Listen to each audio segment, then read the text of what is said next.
মন্দির সম্পর্কে যদি কিছু বলেন একটু মন্দির সম্পর্কে। হ্যাঁ, নমস্কার বন্ধুরা, সকলকে আমাদের ইউটিউব চ্যানেল গোপাল চৌধুরী ব্লগে স্বাগত জানাই। আজ আমি উপস্থিত বীরভূমের আরও একটি গোপনীয় স্থানে।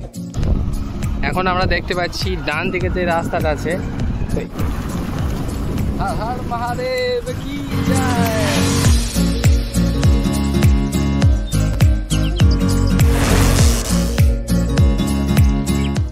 সোজাই আমরা চলে যাব খ্যাপা বাবার আশ্রম এবং দেখতে পাচ্ছি এই ক্যানেলটাকে সাক্ষী রেখে আমরা একদম সোজা ডান দিকে চলে যাব। আর এই বাঁ দিকে এটা হচ্ছে কোটাসুরের রাস্তা। জয় জয় নিতাই, সব জায়গাতেই নিতাই আমাদের। হ্যাঁ বন্ধুরা, এই সেই ময়ূরেশ্বর যেটি কলিযুগের পবনাবতার নিতাই চাঁদের মামার বাড়ি, এই ময়ূরেশ্বর। তবে আজকে আমরা জানবো বীরভূমের আরও একটি সাধকের কথা। হর হর মহাদেব কি জয়। আমরা এখন যাচ্ছি সেই সিঙ্গাড়ির খ্যাপা বাবার আশ্রমে। আমরা গ্রামের পর গ্রাম পেরিয়ে আমরা চলেছি সেই ময়ূরেশ্বরের কাছেই অবস্থিত সিঙ্গাড়ির খ্যাপা বাবার আশ্রম। আজ মহা উৎসব, তাই আমরা চলেছি সেই সিঙ্গাড়ি খ্যাপা বাবার আশ্রমে। হর হর মহাদেব। খ্যাপা বাবার সেই আশ্রমে আমরা পৌঁছে যাচ্ছি এবং তারপরে দেখা হচ্ছে আপনাদের সাথে।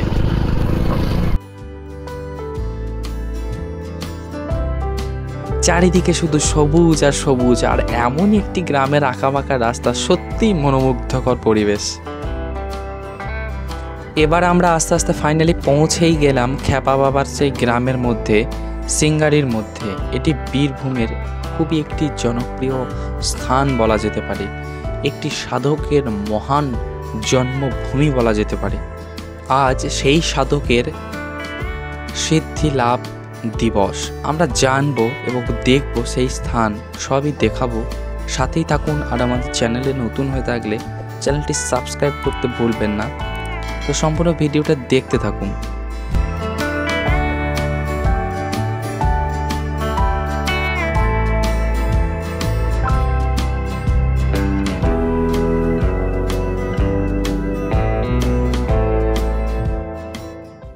পশ্চিমবঙ্গের বীরভূম জেলা এমনই একটি জেলা, চারিদিকেই ছিড়িয়ে ছড়িয়ে রয়েছে শাক্ত, শৈব, বৈষ্ণবের সেই আখড়া।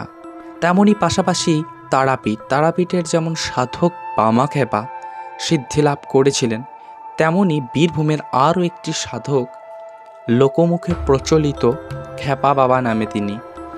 তারই আজ শুভ সিদ্ধিলাভ দিবস।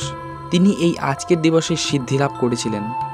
তো চলুন আমরা আস্তে আস্তে সেই মন্দিরের দিকে এগিয়ে যাই এবং দর্শন করি সেই খ্যাপা বাবার ও খেপি মায়ের মন্দিরটি। এখন আমরা দেখতেই পাচ্ছি এই সিদ্ধিলাভ দিবস উপলক্ষে এই 16ই চৈত্র প্রত্যেক বছরই এখানে বড় করে অনুষ্ঠান হয়। আজ সেই 16ই চৈত্র 1431 সাল বাংলার। এখানে অনেক দূর দূরান্তেরও ভক্ত এসে উপস্থিত হন। কোথা থেকে ভক্ত আসেন সেটি আমাদেরও অজানা রয়েছে। তেমনই খ্যাপা বাবার মাহাত্ম্য আমরাও শুনে আমরাও ছুটে গেলাম আজকের এই মহান দিবসে। চলুন আমরা সেই খ্যাপা বাবা ও খেপি মাকে সরাসরি দর্শন করি এবং পুরোহিতের মুখ থেকে আমরা কিছু কথা শ্রবণ করি।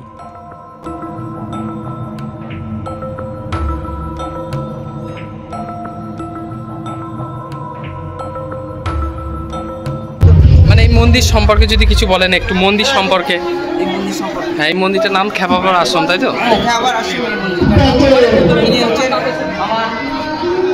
মানে পিতা হচ্ছেন গুরুদেব, আর হচ্ছেন আমার কর্মের গুরুদেব। আচ্ছা, এই খ্যাপা বাবার আশ্রম বলতে গেলে আমার যত সাল দেহরা মানে জন্ম হয়েছে, আচ্ছা আমার 40 বছর বয়স হয়েছিল যখন সমাধি হয় খ্যাপা বাবার দেহ রাখেন।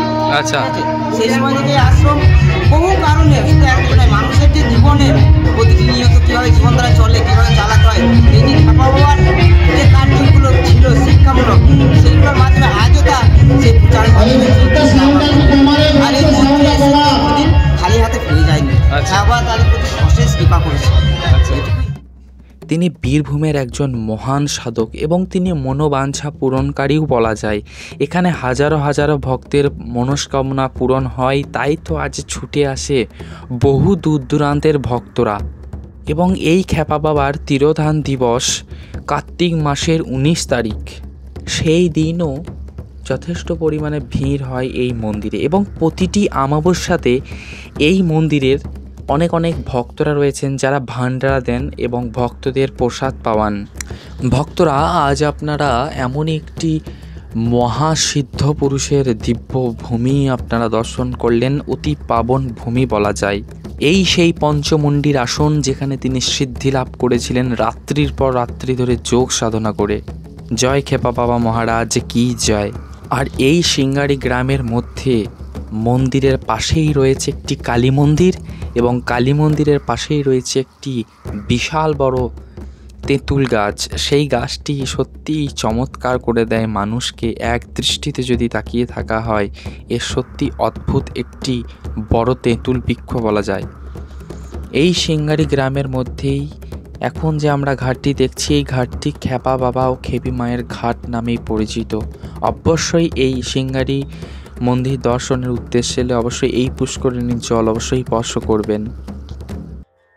আমরা চারিদিকে পরিদর্শন করার পর এবার প্রসাদ পেতেই বসে পড়লাম। সত্যি প্রসাদ অপূর্ব সুন্দর হয়েছিল এবং যেটি জানতে পারলাম এখানে প্রত্যেক বছরই এই 16ই চৈত্র এইভাবেই ধুমধামভাবে 5 থেকে 6 হাজার ভক্তকে প্রসাদ পাওয়ানো হয় এবং আগেই যেটি বললাম প্রত্যেক অমাবস্যার দিনই এখানে প্রসাদের ব্যবস্থা থাকে। কোনো না কোনো ভক্ত সেখানে ভান্ডারা দেন, আসলে তাদের মনস্কামনা পূরণ করেন বাবা। সিদ্ধ পুরুষের চরণ কমলে আমার শত সহস্র কোটি প্রণাম এবং আপনারাও কমেন্টে একবার লিখুন জয় খ্যাপা বাবা ও জয় খেপি মায়ের জয় হোক। কথায় আছে বিশ্বাসে মেলায় বস্তু তর্কে বহুদূর, তাই তর্ক না করে যদি মনের মধ্যে বিশ্বাস করা যায় অবশ্যই এই স্থানটি না এলে বিশ্বাস করা যায় না। এই হাজার হাজার ভক্ত এই সিদ্ধ পুরুষের জন্মভূমি সিঙ্গারি বীরভূমের মৌরেশ্বর থানার অন্তর্গত। মৌরেশ্বর থেকে খুব একটা দূরেও নয়, মৌরেশ্বর থেকে সোজা একটু এগিয়ে এলেই 4 থেকে 5 কিলোমিটার দূরেই এই সিঙ্গারি গ্রাম অবস্থিত। চাইলে আপনারাও একবার আসতে পারেন এই গ্রামের মধ্যে।